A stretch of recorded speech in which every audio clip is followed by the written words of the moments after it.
Welcome to the Security Weekly News wrap-up for the week of 30 August 2020. Snowden Vindicated. Hermain Cain tweets from beyond the grave. The unnamed threat actor, APT TA413. I guess it's named that. All this and more on the Security Weekly News wrap-up. This is Security Weekly. For security professionals, by security professionals. We interrupt our program to bring you this important message. It's the show that keeps you up to date on the latest security news twice a week. Your trusted source for accurate security information and expert analysis. It's time for Security Weekly News. Do you know where your organization's crown jewel data is, whose data it is, what it contains, and if it's flagged, tagged, and classified accurately? Defense in Depth requires discovery in depth. At BigID, they help organizations uncover dark data, classify sensitive and regulated data, meet compliance requirements, and take action for data on-prem, in the cloud, and everywhere in between. Learn more about how Discovery in-depth can change the way enterprise organizations find, classify, and protect sensitive data at securityweekly.com/BigID. The question is simple. Have any of the systems on my network been compromised? The answer is harder than it should be. Enter AI Hunter. Active Countermeasures has automated and streamlined techniques used by the best pen testers and threat hunters in the industry to create AI Hunter, a network threat hunting solution that does the first pass of a hunt for you to identify systems that are most likely to be compromised and scores the results on a scale from 0 to 100. You can then research those systems in depth with AI Hunter. Focus your valuable time on the systems that need your expertise with AI Hunter. Sign up for a personal demo today at securityweekly.com/ACF. Yay! It's actually Thursday. It's not Friday. I'm Doug White with the Security Weekly News wrap-up show. Let's wrap up all the show topics for the week. On Application Security Weekly number 120, Mike, Matt, and John had an interview with Mark Tremsel, the Director of Product Management at Datadog. Cool name. This interview was about the security challenges when you are moving to the cloud. Definitely a segment of interest to me and probably to you and just about everyone else on the planet. We're all looking at moving assets and applications into the cloud, so it's a good time to be thinking about security if you haven't been thinking about it already. On Business Security Weekly number 186, Paul, Jason, and Matt talked with Carlos Becerra, the co-founder of CB Universal, about the need for highly secured security chief, or highly skilled security chief. I saw that S, and what am I going to do? Who can drive all your fundamental initiatives and keep things on track. I've seen this over and over again because the management literature, so if you actually read the theoretical stuff as well as just seeing it in practice, basically has established very well, and you know this too, that if the upper management are not buying into concepts as you're selling them, they just don't happen in the organization, no matter how many posters you print. I mean, it's like you put up all kinds of posters and things, but if the upper management's going, whatever, it's just gonna get passed on by because nobody is gonna buy into that stuff. All right. I've got something. Enterprise Security Weekly did not have a show this week, but I had a lot of stuff from the last time.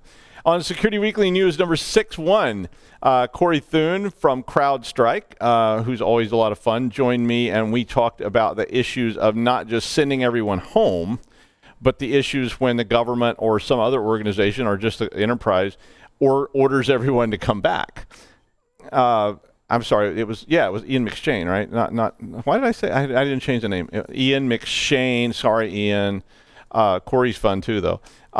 But it was a fun segment. If you missed it on Security Weekly News, we had a good time talking about that stuff.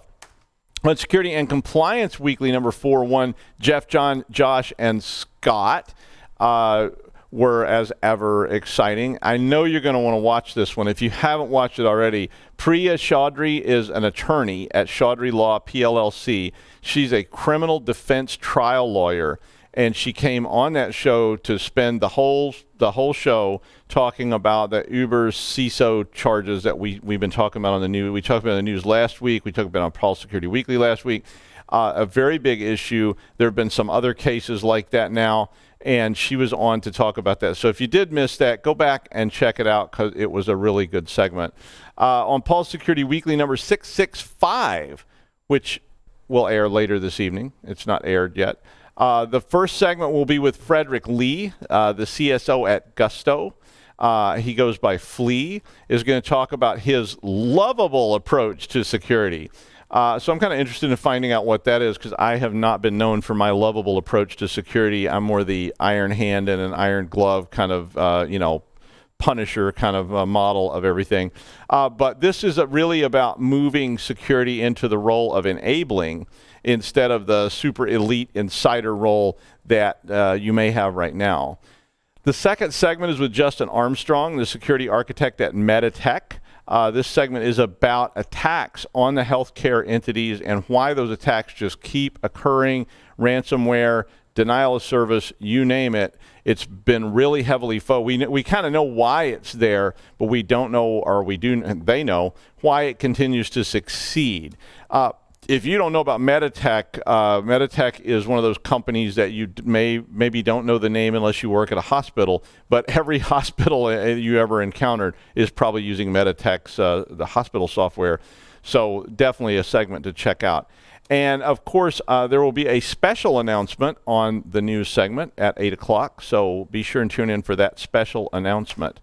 My favorite threat of the week is, I went sort of back and forth in this about what I wanted to talk about this time, and I decided to go with old school threats.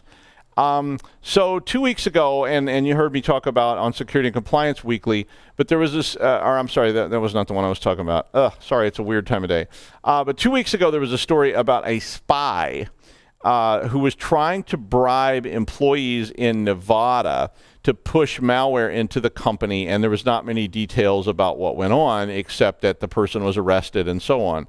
And then this week, it was revealed that this happened at the Gigafactory, which is Tesla, in Nevada, and that the amount that this person was trying to use to bribe this employee was $1 million. I mean, wow. I didn't realize I'd been being bribed so cheaply in the past, but apparently this employee was offered $1 million.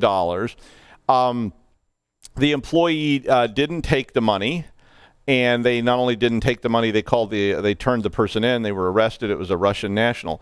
It wasn't exactly clear in the information that's been released so far whether this was espionage or ransomware, but the Russian national who was handing all this cash out was bragging apparently about getting other ransoms like $4 million from another large company and so forth. So is it nation states that are using old school techniques? I mean, is Mr. Bond getting ready to charm his way into your USB port, if you know what I mean? Maybe. I was thinking about this a lot after I saw this story, and I mean, originally we had the Wild West of security. So when this stuff all started going live on the interwebs back in the late 90s, it was just Wild West of open ports, Tor is our root password, et cetera, et cetera, et cetera, all these great things. When Carolyn Meinel wrote the original Happy Hacker's Guide in 1998, a lot of people really came down on her hard because they said, well, you're tipping off the squares that maybe we shouldn't be allowing our logins, and that's how we've been getting into everything. So, it was kind of like the Wild West of low-hanging fruit, as they say. But today, despite all the news to the contrary, a lot of low-hanging fruit is gone. People have fixed these things. They got rid of our logins and changed their root passwords. And but nation states still have huge budgets. I mean, you think about all the money that the United States or Russia or China and many, many other countries spend on their spy organizations. And I mean, that's what they do. They've been doing that since the Cold War. If Bond was 007, how many 00s were there? Well, I mean, actually, yeah, there were just 9. And maybe there was a 000 spy. I'm not sure about that. If the 00s could kill people, what could the 000s do? Like maybe 000 was just like M. Beats me. But think about it. How many people work for the KGB or whatever it's called now, the CIA, the NSA, all these other organizations whose job is to spy? Well, I'm guessing quite a few. And they all have tradecraft that they learned in the Cold War, and all that stuff works. I mean, it does. And I mean, there's some guy working down there scraping the undersides of the scuppers and removing the fleam, and they're being paid minimum wage. And all of a sudden, some incredibly attractive and charming person, which completely fits into your desire category, insert whatever you prefer here, and offers to make all your dreams come true if you'll just pop this little flash drive into a USB port, pretty please. And oh, there's €1,000,000. Yeah, have fun. So I do think there is a kind of venue for this, and it may reemerge as a more significant kind of threat since it works. It may be at some point easier just to bribe someone to go inside and put something in there than it is to find a 0-day or some other kind of elaborate exploit. And unless you can afford to hire Dixie Flatline to drop the Quang, you probably aren't getting through that new AI-enabled firewall.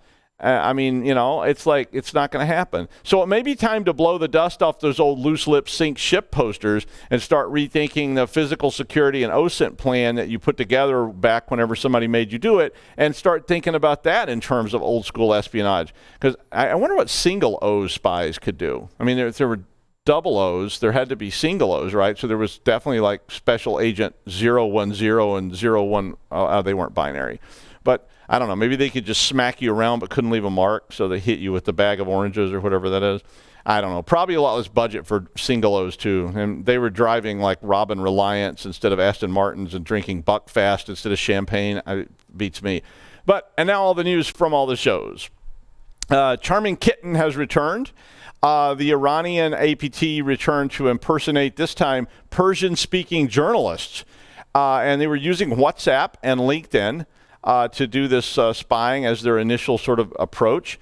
They did use email still, which is something that they had been known to do in the past. But this time they really went all out on it, and they put up LinkedIn profiles and WhatsApp profiles and presented themselves as journalists. Everything they needed to legitimize the name that they were using. And then they reached out to Persian-speaking LinkedIn and WhatsApp professors, government employees, and researchers. Now, all those targets were primarily in the United States and Israel, according to this story. And there's a lot of Persian speakers around. A lot of people left Iran back in the 1980s and came to the United States, to Israel, to all over the world. But basically what they did was they were offering to do an interview with the victim, and then they would get the victim to agree to the interview. It's like free press. And then they would get them to go to a website and get their credentials from a phishing page. The attackers were mostly pretending to be from Deutsche Welle, and they had a link pointing to a Deutsche Welle domain, but the link actually took you to this thing called Academy DW, which was basically a phishing page. So, it's the same old thing over and over again, only this time in Persian. Yeli Ursum and Data Breaches put out a report on the GitHub healthcare leaks that have been occurring, and this report focuses on hard-coded credentials, public repository use, failure to use multi-factor, and abandoning repositories instead of deleting them. It's a really nice report. It does have an executive summary you may want to borrow and hand out to some of your people. But all of these things lead to, of course, pushing things that are, you push things into Bitbuckets and GitHub repositories, which may contain critical information or hard-coded credentials. And a lot of people in organizations now are pushing things into Bitbuckets, and they don't even really realize they're using Bitbuckets, which may or may not be public. Once that happens, it allows other people to access the public repositories, which may give them credentials to private repositories. This report has a lot of detail about how those things were found by Yeli, and as we all know, embedded credentials are a huge threat. So don't forget that unimportant credential access to the FTP folder may also be the password that was used to access the main site, to be the root password. I know all those are bad practice things, but they do happen, and this kind of credential stuffing is so common now. It's a great report to take a look at. KryptoCibule, which basically means crypto onion if you don't happen to speak Czech, is a new piece of malware that is primarily at the moment targeting Czech Republic and Slovakia, and it basically uses game torrents. So it is an example of malware that's using torrents that have zips embedded in them. The zips contain installers. This is more old school stuff, and and embedding stuff in game sites is as old as the interweb itself. It's really effective. People that are downloading games or they're downloading entertainment, whatever it happens to be, they really aren't thinking about what am I downloading. They just want to get to what they're doing. I've seen so many cases where people had downloaded games, especially pirated games and cracked games and other things. We won't get into what the other things are. But the torrents were found mostly on uloz.to, which is a popular file sharing site in Czech Republic and Slovakia. This thing uses Tor, which is probably where the Cibule part comes from, as part of its operation, and it basically goes after right now cryptocurrency components on the system. It installs an XMRig miner, so it's like a Monero type miner. Tries to hijack the wallet addresses that are on the clipboard, and then of course replace those addresses with their own wallet addresses, so that when you're trying to buy in-game content or whatever, you're pushing payments into their accounts. And it looks for files that it can exfiltrate that are related to cryptocurrencies and so forth.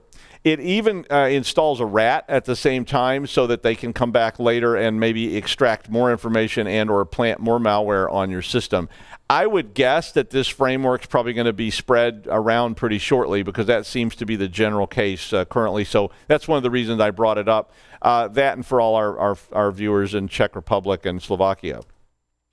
CISA, the United States government cyber agency, will now be requiring that all federal agencies in the United States should implement policies which will manage vulnerability disclosure by March of 2021. In the United States, calling the FBI and telling them that you found a way into their systems and you've been poking around in there, even if you're a white hat, is a really good way to get got currently. But this requirement will mandate that the agencies at least have a policy about how someone could disclose vulnerabilities to the agency. The mandate goes on to say that they must clearly indicate which systems are in scope. So they want them, I don't know how that's going to work. It's like, okay, you got all these systems, which ones are in scope, which of course reveals a lot of stuff about the company or the agency. And then of course it also makes people say, well, what's not in scope and what is that?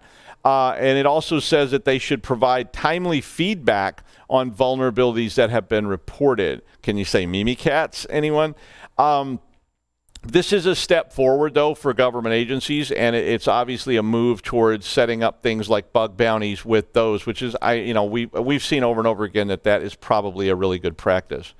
Twitter said that the Prime Minister of India, Narendra Modi's Twitter account was hacked, but had been restored.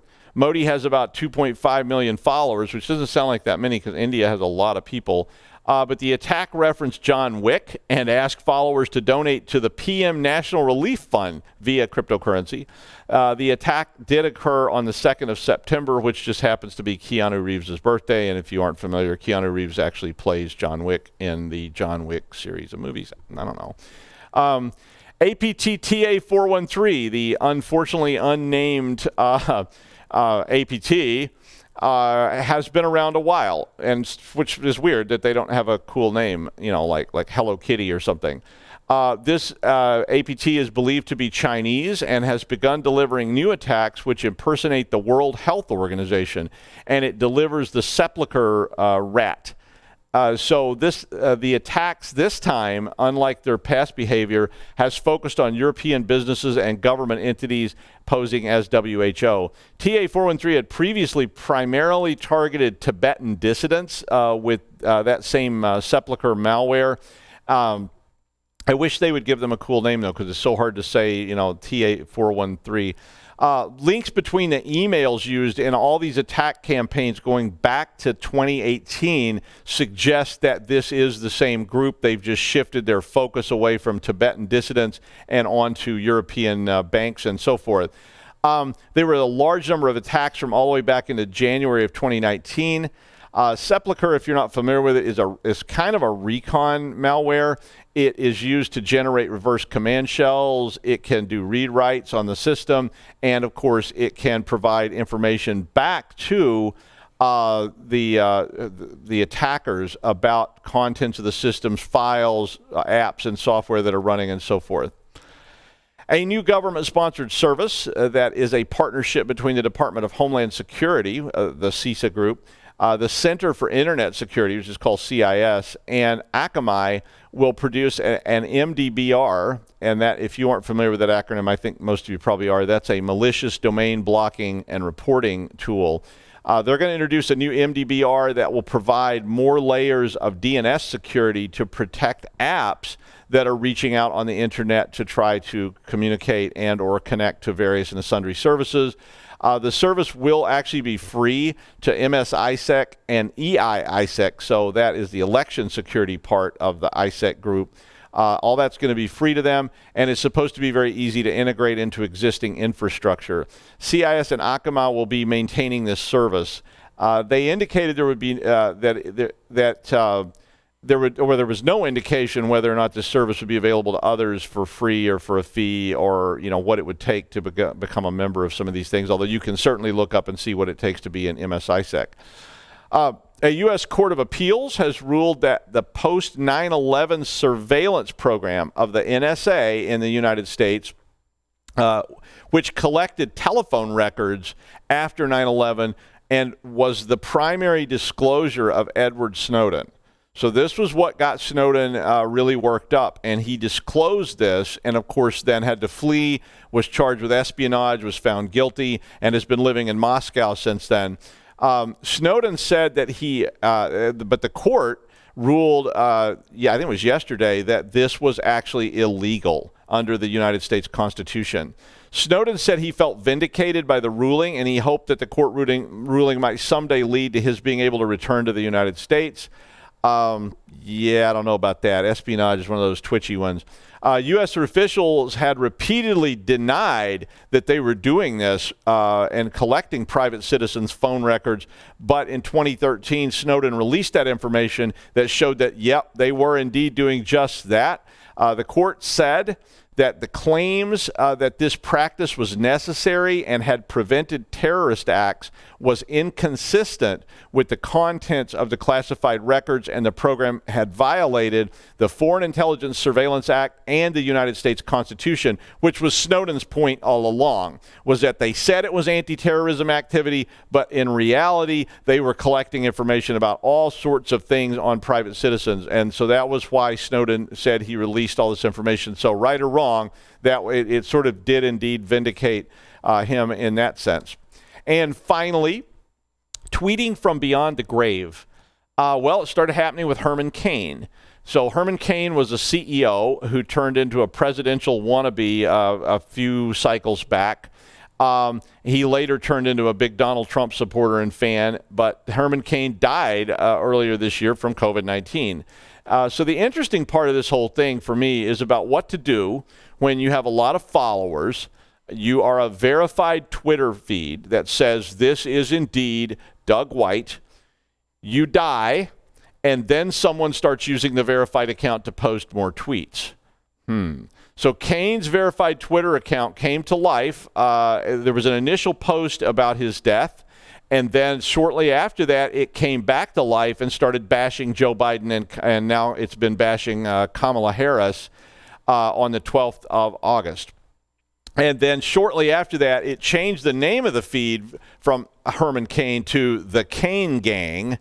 My personal feeling is that if people don't want to tune in, they can unfollow the account. But there is sort of a general issue about you're inheriting valuable Twitter accounts that could then be used for all sorts of political things or even more dramatic things than that, and then turning around and bashing, different political candidates or what have you.